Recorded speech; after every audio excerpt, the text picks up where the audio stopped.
I do hope this proves to be one of my colder takes ever, but just keep your eye on Stanford.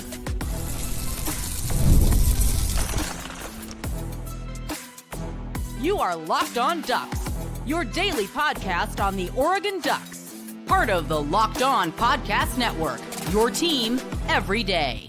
Yes, it is that time once again for Locked On Ducks. I'm your host, Spencer McLaughlin. Thank you so much for making this your first listen or your first view of the day, part of the Locked On Podcast Network, your team every day and your number one source to stay up to date with the Ducks.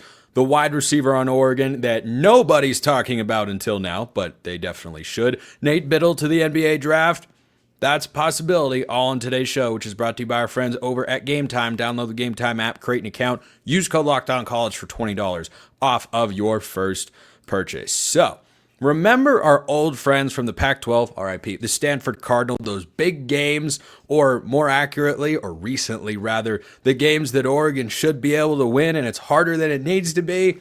Yeah, keep an eye on Stanford because their coaching situation could very well affect Oregon one day. Now, for 2025, it will not. That is not why I bring this up on today's show.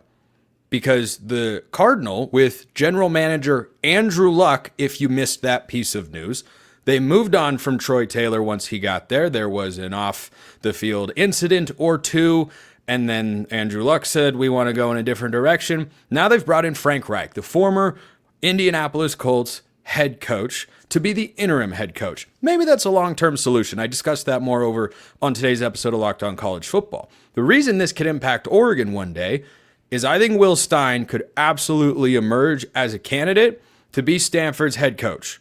If Frank Reich is not the long-term answer, and he shouldn't be for the Cardinal, Will Stein's name will and should pop up, no pun intended, in terms of candidates that could be evaluated by Andrew Luck as the season goes on. There are a couple of reasons for that. So for those of you that are not as big of fans of Will Stein, I'm not in that camp, this could very well be his last year as Oregon's OC. Maybe not to go take the head coaching job at Stanford for another reason, but Stanford is a real possibility to me.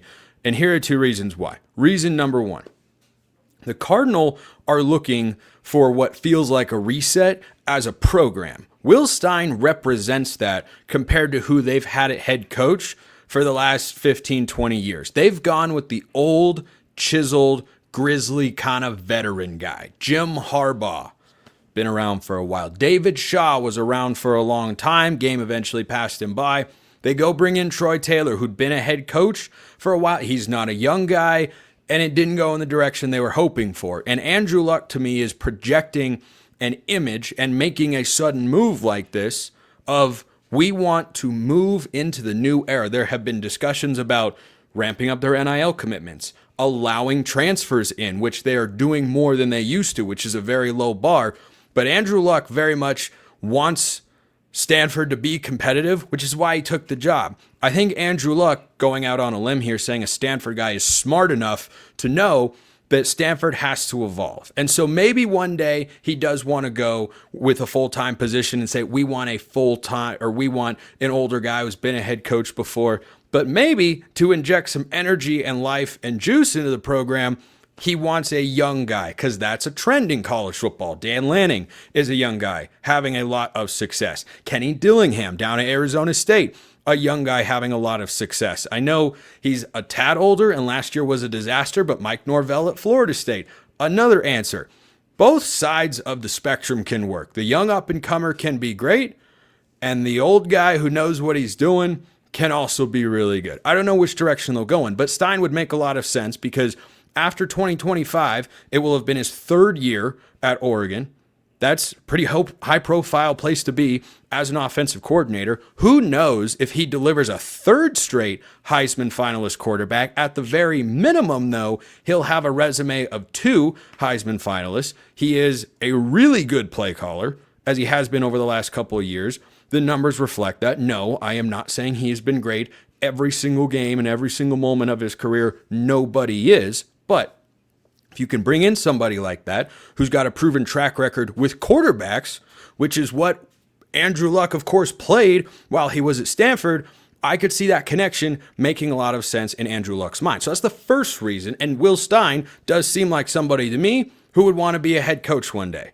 And there are other names that I have seen pop up as potential long-term options for the Cardinal if it is not Frank Reich, who's a Bill Belichick adjacent sort of hire. Maybe they go in that direction. But the second reason is at Stanford, even if they're trying to adapt to the modern world of college football, I think there are certain aspects of their athletic department they will never stray from. And the Stanford Cardinal head football coach is not just creating a sort of person and graduate as a football player at that university, but he also is a certain type of guy who carries himself in a certain way. So my guy Kevin Borbo of Locked On Buffs, who's also covered Stanford for quite a while, threw out some names that could be potential targets. Names like Jeff Munkin at Army or Jeff Traylor at UTSA, Will Stein. Of course, one of the reasons I'm bringing him up here on the show, but I think Stein is a fit with what Stanford looks to project. Now, this doesn't mean that they look at somebody like Deion Sanders and say he's a bad guy, he's bad for college football. It just means it's not quite a fit. That's not the way that Stanford wants to go about their business.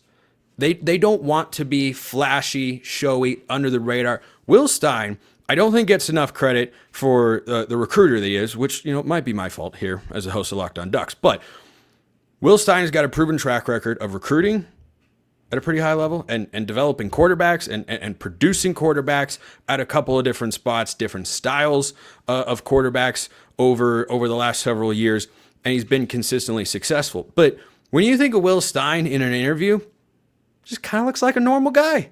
He looks, talks, and sounds like a normal guy. And, I saw the name Jeff Traylor, who's at UTSA. That doesn't fit to me. Traylor, who I think is a really good coach for the Roadrunners, meet. I don't know that that's the sort of fit, right? He's kind of a football guy.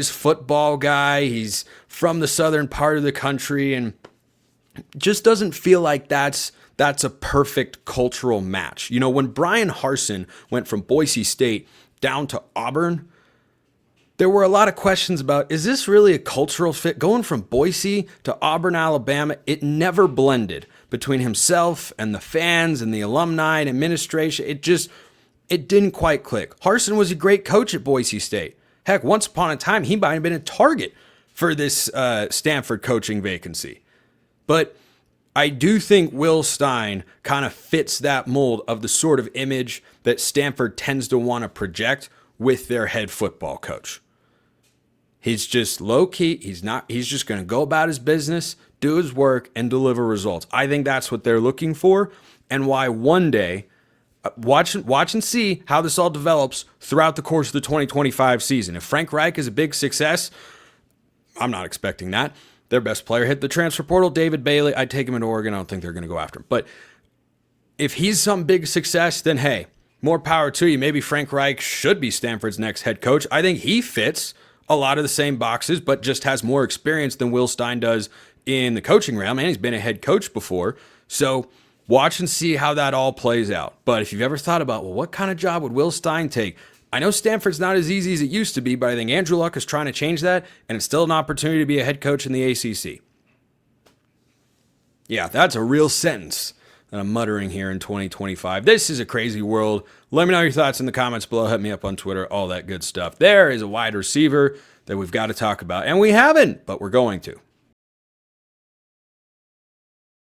First, this episode brought to you by Monarch Money. Ever check your bank account and wonder, where did all my money go? Between dining out, online shopping, and entertainment, it's easy to lose track. That's where Monarch Money comes in. Your personal CFO, giving you full visibility and control over your finances. Monarch Money isn't just a budgeting app. It's a complete financial command center. You can track all your accounts, investments, and spending in one place, so you stop just managing your money and you start building wealth. That's what it's all about, right? All-in-one convenience. That's what Monarch Money is all about. Instead of juggling multiple apps, you can use Monarch to check your finances, track spending, and even plan long-term goals. It's all in there. Take control of your finances with Monarch Money. Use code LOCKEDONCollege at monarchmoney.com for 50% off your first year. That's monarchmoney.com. Code LOCKEDONCollege for half off your first year. monarchmoney.com. Today's episode also brought to you by my friends over at Game Time. Imagine watching your favorite team, Oregon, live, feeling the energy of the crowd, and witnessing unforgettable moments. There's nothing like experiencing a big game in person. Getting tickets shouldn't be stressful. That's where Game Time comes in, making it easier than ever to grab last-minute seats at unbeatable prices. I had the great privilege of using Game Time within the last month. It was really easy to find a great deal, know what to expect, get the good price, get the tickets delivered to my phone, get into the event, no problems whatsoever. And I had a great night seeing Shane Gillis up in Salt Lake City. So if you want to go to an event like that or any other one, they've got a bunch on there. Make sure you check out Game Time. Take the guesswork out of buying tickets with Game Time. Download the Game Time app, create an account, use code LOCKEDONCollege for $20 off your first purchase. That's LOCKEDONCOLLEGE for $20 off. Download Game Time today. Last minute tickets, lowest price guaranteed. So, brief thought exercise here. If I throw at you this description, I want to know who pops into your mind. Let me know in the comments below. Shoot me a note on Twitter, whatever.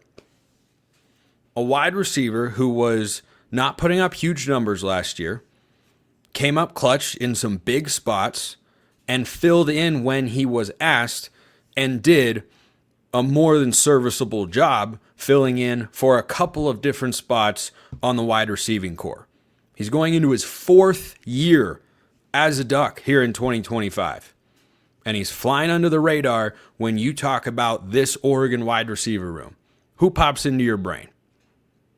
Is it Justice Lowe? Good. I hope it's Justice Lowe because it absolutely should be. So the interesting thing about Justice Lowe is I look at him and I kind of see Evan Stewart light, which is great.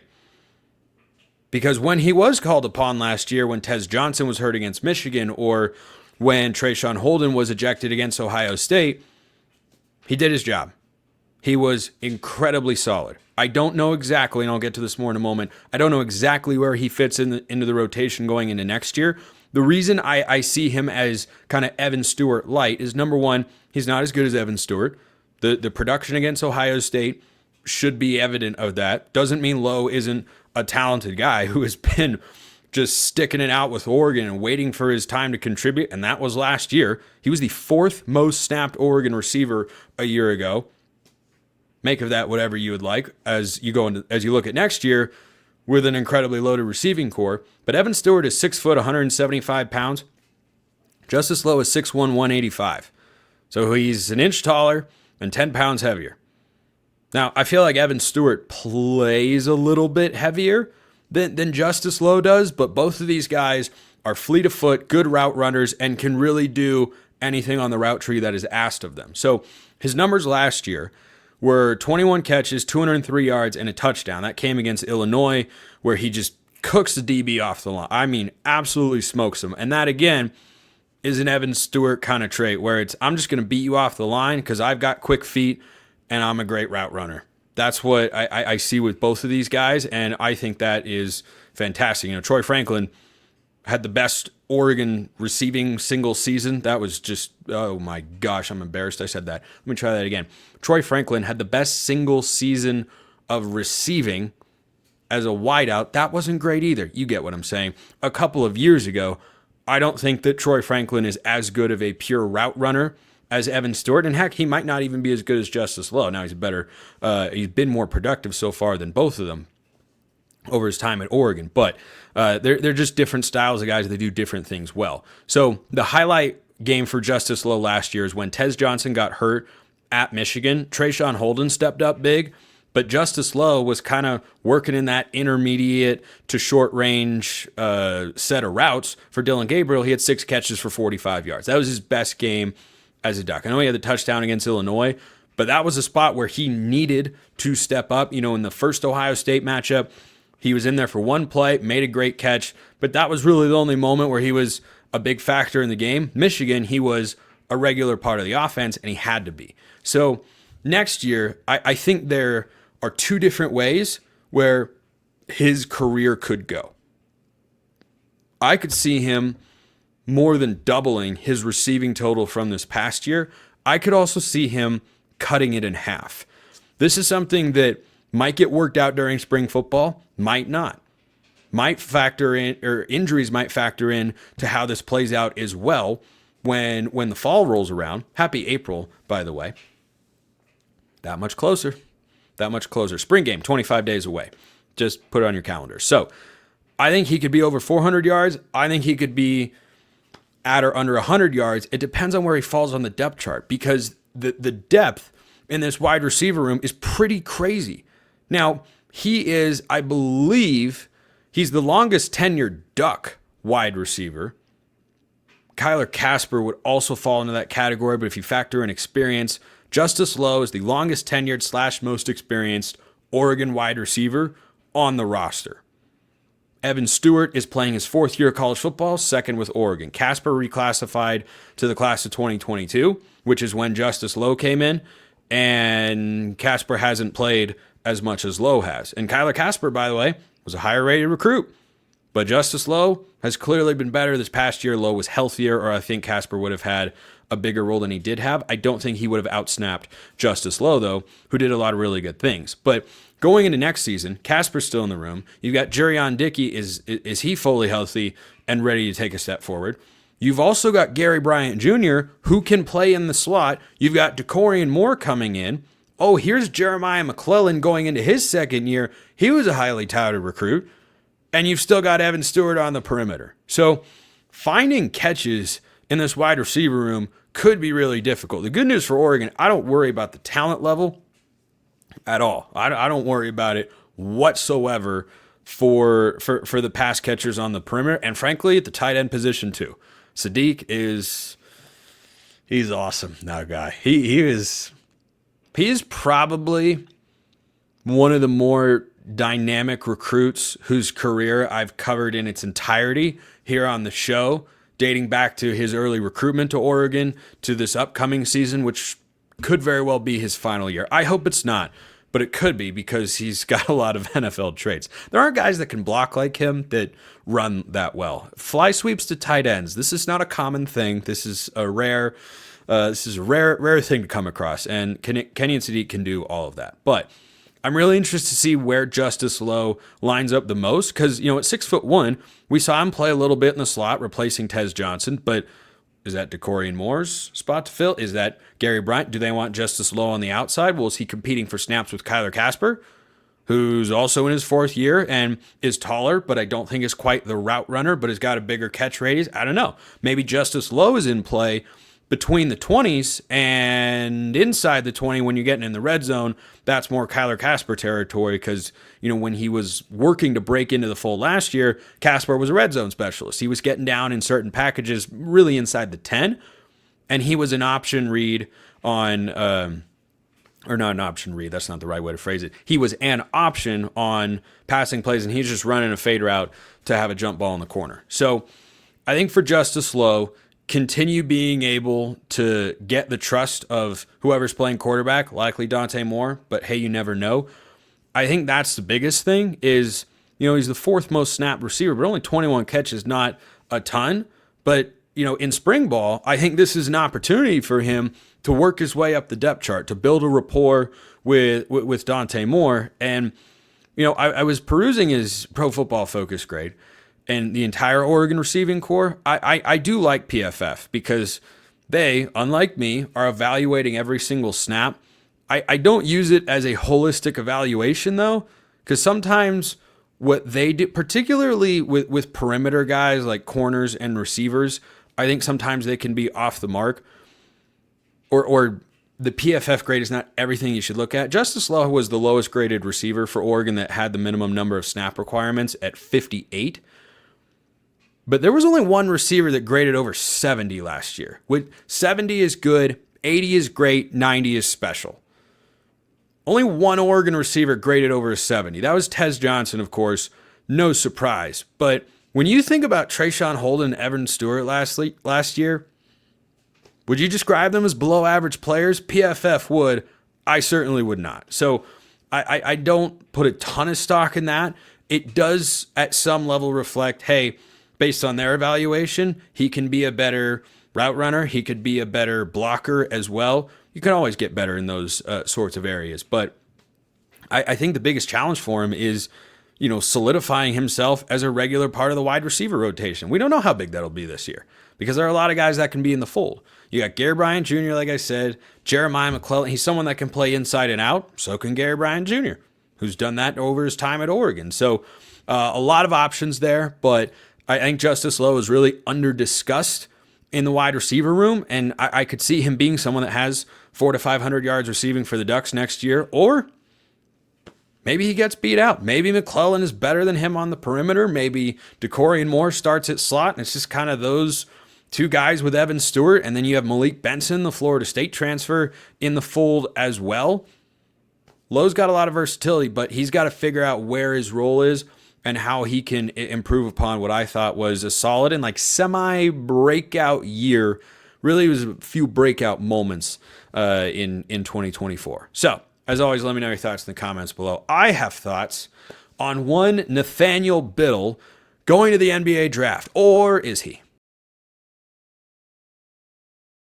First, this episode brought to you by Supply House. Get the supplies you need from the site made for the skilled trades. Supply House. Whether you're in plumbing, HVAC, or electrical work, Supply House is the reliable way to order products online. Their easy-to-use website is packed with helpful resources and the latest product info to help you get the job done right. Plus, with a complete inventory of over 200,000 parts from over 400 top brands, you'll find exactly what you need delivered fast from coast to coast, like the Big Ten.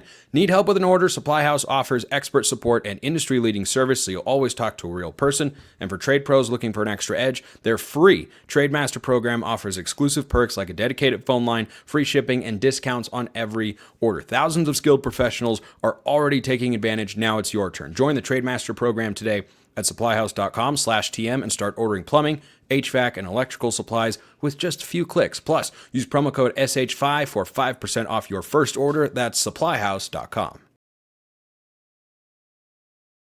All right, so we got an announcement. It wasn't the announcement I was looking for. I don't hate it. I don't love it. I am lukewarm at the moment. So Nate Bittle announced he's declaring for the NBA draft, but keeping his college eligibility.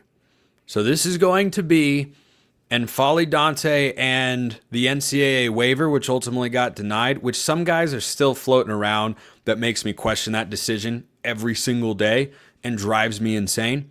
But the NCAA drives a lot of people insane. So that's just what we do here. Anyway, so Bittle ruled out that he would hit the transfer portal and leave Oregon. That's good news. It is either he's going to the NBA or he's playing for the school he said he's always wanted to play for. The NCAA has already granted him a 5th year of eligibility because he played just 5 games a season ago. And I believe in a normal year, non-COVID, the threshold for being able to redshirt or get an extra year of eligibility is 9 games. I believe it's in that sort of range. I know for football, it's 4 regular season games. So that'd be about right. The teams play like 27 to 32 games or so, round a third, 4 and 12 is a third, anyway. So the option is there. And now we wait. Now we play the waiting game because what he's likely doing here, not likely, what he is doing here is testing the NBA draft waters and talking to scouts, maybe even going through some workouts or talking to GMs or whoever and trying to get a read on, okay, what's my draft grade right now? And what could it be if I go back to college for another year? Now, Nate Bittle has all the ability in the world to play in the NBA. I don't know that he's a starting center anywhere. I think he can absolutely carve out a long career in the league as a Brook Lopez type backup center. And Lopez has started a lot of places. Lopez, though, is built. He and Robin Lopez, speaking of Stanford, they were both much more built. They're both 7-footers. When, dating back to their time with the Cardinal, they didn't sprout up after college or anything like that, but they've never been super duper wiry. I think Bittle is solidly built, but we watched it in the round of 32 game against Arizona. Owaka pushed him around, and that's something that you and I can see. That's something the Oregon coaches can see. That's something NBA scouts can see. And when you get up to the league, all the guys are going to be at least that big and strong, if not bigger and stronger. So that's the biggest area where I think Bittle would greatly benefit from coming back to Oregon. And the track record of Oregon bigs going to the league before they're fully ready to do so isn't good. Now, Bittle is far more advanced than the two notable examples I'm thinking of, who are Jordan Bell and Kenny Wooten, that were smaller guys, 6'8", 6'9", or so. I think both were listed at 6'9", but neither one had any semblance of an offensive game that would translate to the NBA. They were dunkers and shot blockers and energizers, and I loved both of them and I will forever to the end of time. They were great. It was awesome to watch them play, and I thought it was a mistake for both to go to the league when they did. Bell flashed for a little bit with the Warriors, but then once his rookie contract expired, they said, no, we're not bringing you back. Kenny Wooten never got any traction. Bittle is not those guys. He is far more advanced at both ends of the floor as just a holistic player than those two were, because we saw Nate Bittle take over a game in Seattle to end the regular season with 36 points. He is a 3-level scorer. He's got a dangerous right hook. He's got a fluid, silky smooth jumper. He can shoot the three. I think he was in the low 30s or so from three-point land this year, which is excellent for a 7-footer. And the modern NBA is, hey, you got to be able to step out and shoot the three. He was 33.6%, so that's a number that if you carry that to the next level, and he's been over 33% from three each of the last 3 seasons with the Ducks, you do that in the NBA, yeah, you're going to be able to find a role. We know he's a great shot blocker. I think he's a solid defender, but again, when he goes up against a bigger guy, gets pushed around a little bit. So I think another year to bulk up in the weight room before you go to the NBA would be incredibly beneficial. The other aspect that I think would be good for him to return to the Ducks is he does not actually have a move over his right shoulder in the low post. Now, he can, for some reason, he just chooses not to at times. So mostly what he did, if you watch as many games I did throughout the year, is when he would drop step, instead of putting up a left-handed hook, which I don't know that I've ever seen him do, he would try to kind of crowbar his way around a defender, clear some space, and then lay it in with the right hand. And when you had an undersized big or a guy who was as big as him, that worked out just fine. When you went up a guys like a Waka in Arizona, yeah, they stood their ground. They're not going to let you do that. Now, a shot that I've seen Nate Bittle put up many a times, and I was befuddled, shall we say, that he wasn't doing it more, especially against Arizona, is the turnaround fall away on the baseline. Dirk Nowitzki shot minus the 1 foot. That, I think, is something that he can do. I hope he can improve upon his usage of that and not rely on being able to work your way around just because you're 7 feet tall. A lot of times the other guy's going to be 7 feet tall. Now, if you're going against Liberty and the big man is not as big as you and he's 6'8", 6'9", yeah, that's going to work out fine. But that's not who you're going against when you get to the NCAA tournament in the second, third, or fourth rounds. And that's not who you're going up against in the NBA either. So I think that's really the only note on his game that I have, because there aren't really any other notes. And that's why I'm in this space of I don't hate this announcement, but I don't love it either, because there are really just those two things. Like, what else about Nate Bittle do you say, well, he needs another year of development? He can shoot the three. He can pick and pop in the mid-range. He doesn't put it on the deck a ton. 7-footers don't really need to. His passing can improve, but I think overall he's a pretty solid passer.